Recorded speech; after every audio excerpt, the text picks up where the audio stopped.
course, the Africa Cup of Nations is up and running, and today we're going to talk about my boys, the Ivory Coast. Can they get off to a flyer? Standing in the way, Equatorial Guinea.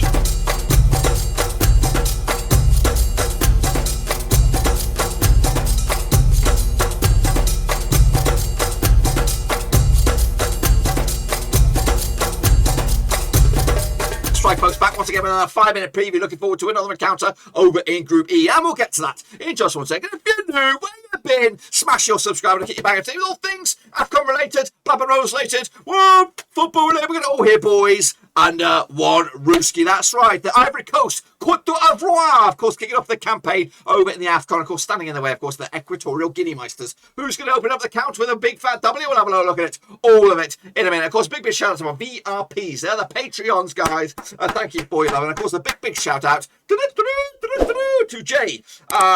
Jay Pods and Relay, the latest member of the Patreon gang. He, of course, went down there, smashed on the bottom of the button, went over there and signed on the dotted line. So big shout out to you, fella, for joining the gang. So here we go, then. Of course, take a look at the next round of matches over in Group E. And, of course, it is a bit of a zinger. Of course, Equatorial Guinea kicking it all off against Ivory Coast. That's right, with the best badge in African football. It is the Ivory Coast. Looking forward to seeing this one. Hopefully, we'll have a watch along as well. Equatorial Guinea, managed by Juan Micha, qualified for the tournament, but as Group J runners up way back on the 25th of March 2021. They've been in the tournament 3 times in the past. Last round was in 2015, where guess what? They finished in 4th place. Goodness gracious me. 114th, they are ranked in the world according to FIFA, 250 to 1 to lift the trophy at the end of the campaign. Well, let's take a look at what's on the agenda then for Equatorial Guinea in a group that doesn't consist of Algeria and Sierra Leone, who will also lock horns on the same match day as well. They'll lock on horns with Ivory Coast today, then as of course switching gears to Algeria on Sunday, the January the 16th, wrapping it up a 3-game sweep up against Sierra Leone on January the 20th. This is the squad then, of course, that makes up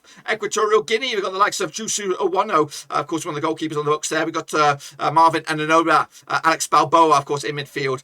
Moving forward, we've got the likes of Pablo Gane and Pedro Obia, of course, Ruben Belima leading the charge as well. Those are, of course, some of the names in, of course, the squad, but that doesn't make my starting 11, or does it then? Let's have a look at my starting 11 for Equatorial Guinea, kicking it all off with Jesus Owono between the sticks. Got Miguel Angin-Meyi at the back there, of course, left hand side, Carlos Akpo with Obiang and Coco in the centre of defence. Miranda, Salvador and Bigoro in midfield alongside Gane and Balboa supporting, of course, Oscar Safia. Of course, that's, of course, Equatorial Guinea. What about, of course, their opposition, Ivory Coast? They are managed by Patrice Bumele, of course, qualified as Group K winners. They're not going to the World Cup, guys. It's all on this one.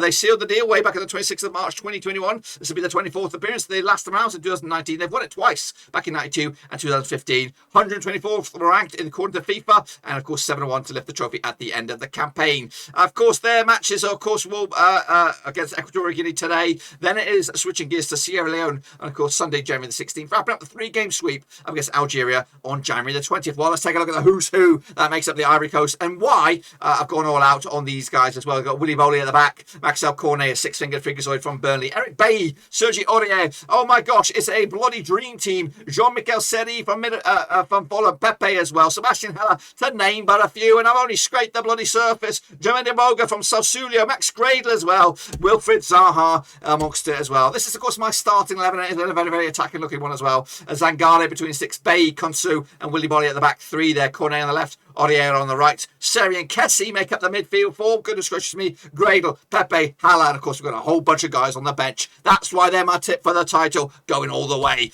Of course, Equatorial Guinea against Ivory Coast. They played each other 2 times, so 12-1 win for Ivory Coast, 1 draw, and nothing for Equatorial Guinea. However, Equatorial Guinea come into this unbeaten the last 5, 6, 7% form, winning 3 of the last 5 games, of course. Meanwhile, Ivory Coast come into this just 1 defeat and the past 6, 75% form for them as well. Of course, the previous 2 encounters have ended up as a 1-1 draw way back in, of course, March 2015, and of course the one and only victory of the 2 sides was the 3-0 win for Ivory Coast way back in 2012. I did put a vote out there, and 98 years out of vote, 14% have gone with Equatorial Guinea, and of course a whopping 83% have gone with Ivory Coast, and just 3% have gone with the draw. Well, what about me then? What about me? I'm backing the boys, backing the Ivory Coast on this one. They need to flex their muscles. They want to show the world, because unfortunately they're not going to be able to show them at Qatar what they're all about. They're going to show what the world, what they're all about today in this tournament, and they're going to get off to an absolute flyer. 2-0 win for Ivory Coast for me. There are concerns about there's a lot of individuals here and not really a team, but I'm hoping that they get it right this time and, of course, show the world of football that they are the powerhouse of Africa that, of course, will not be there at Qatar 2022. That's my take on this game. Let me know your thoughts and opinions down below about this one. And, of course, I look forward to seeing